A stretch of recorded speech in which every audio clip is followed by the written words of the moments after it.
String quartets have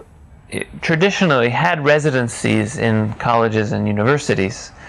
where they have some obligations to teach and obligations to do a concert series. We have tried to transplant that model into an urban community where we teach, perform, mentor young people who are looking to become musicians, all in a similar way to what goes on in a college, but for a specific urban community.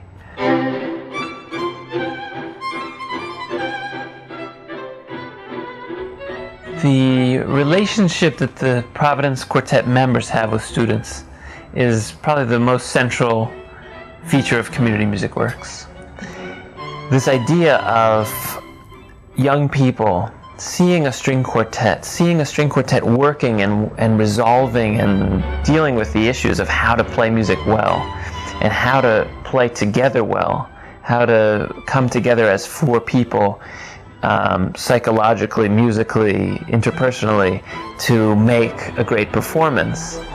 It was really exciting to say, well, if you make that process as transparent as possible, then students, while they're learning from these people in contexts where it looks like these people are just the experts, they can also see these people as struggling with those very same issues in their own rehearsal studio. And if there can be this neighborhood residency where the kids are learning from the musicians, seeing the musicians work with each other, and also having a meal with them at the end of the day where there's just a lot of personal interaction, it's a very exciting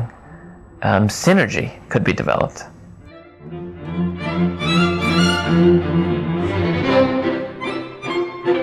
Because we're going hiking with our Phase 2 kids, we're often doing these discussions together, seeing them every week for their lessons, going on concert trips together. There's a kind of familiarity and a closeness that we develop with our kids that hopefully with music and with other things, they really will kind of look up to us and say, all right, what else can I do? How else can I progress on my instrument? Or, you know, I see that these guys are really passionate about music. That might not be my thing, but I'm really into biology, or I'm really into writing poetry, and I'm just going to get into that in as deep a way as I see these people doing it.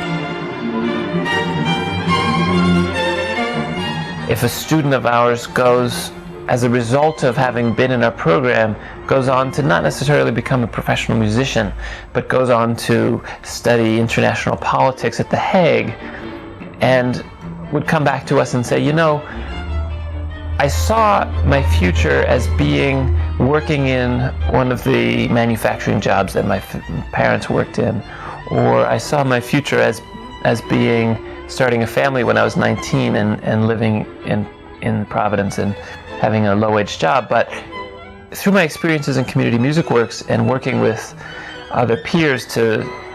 really address the issues in the community and realize there's other opportunities out there, I've realized that I wanted to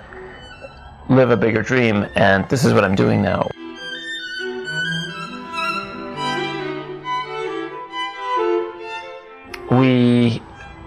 I hope will continue to infiltrate the city in a positive way, to have more and more kids understanding music to be an essential and normal and accessible part of daily life, and not something extraordinary that you might go to a concert with your school once a year, or you might be able to occasionally see a group come to your school, or that you have to be able to afford an expensive ticket to hear music. But more and more, I hope students in our neighborhoods and in the city will grow to experience music as a normal part of daily life, as a means of expression.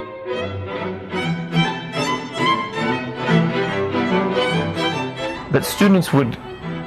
have experiences that were bigger and richer than what they had expected of themselves would be our greatest success.